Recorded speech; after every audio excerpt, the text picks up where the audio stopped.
let me explain to y'all how one random act of kindness can completely change somebody's perspective on America, because it just happened, just now, and I feel accomplished.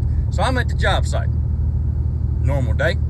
It starts raining, and I'm talking about it ain't just raining. It's raining like a 2-ton heifer pissing through a pole bridge. I'm talking about it starts coming down. So we get rained out at the job site. Now I'm on my way home. As I'm on my way home, I stop on the side of the road because I noticed that this vehicle was pulled over on the side of the road with its flashers on. It is pouring down rain. I don't know if y'all can see it, but I am soaking ass wet right now. There's a certain individual standing outside this car. You can tell they got a flat tire. They standing there with an umbrella. Now, in this certain instance, it just so happened to be an elderly black man. I walked up to him. I said, "Sir, is there any way that I could help you?" He was kind of taken back. I don't think he saw me coming. He said, "What do you mean?" I said, "Sir, I'm just being honest. I can change that tire. I got all the tools in my truck.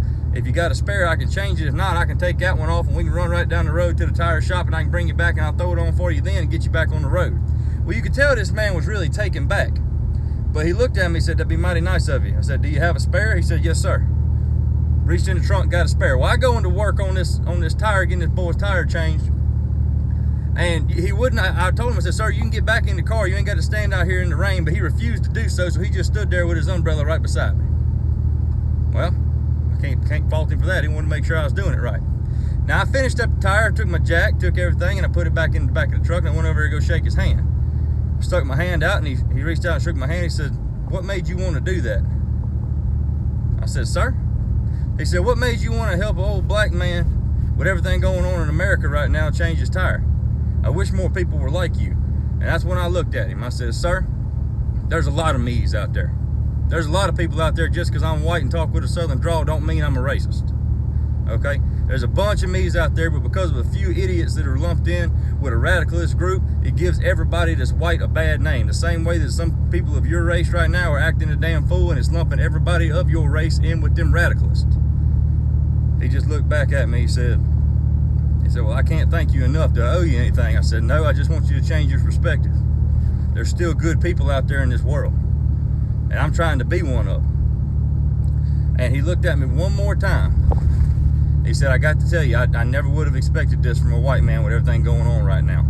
And this is when I think I might have pissed him off for just a second, but then he smiled and laughed. And I told him, I said, "Buddy, look here. I'm just doing my part." He said, "What do you mean?" I said, "I'm just doing my part to make America great again. I'm doing everything I can. And when everybody gets on that same train and we all work together for the United States of America, this place is going to make it and we're going to thrive." He told me to have a good day, and that I had completely changed his perspective just in them 5 minutes standing in the pouring rain changing that tire. I hope it means to y'all what it meant to him, because I know he turned my whole day around and I wasn't even the one getting something done for me. Today's a good day. Shit.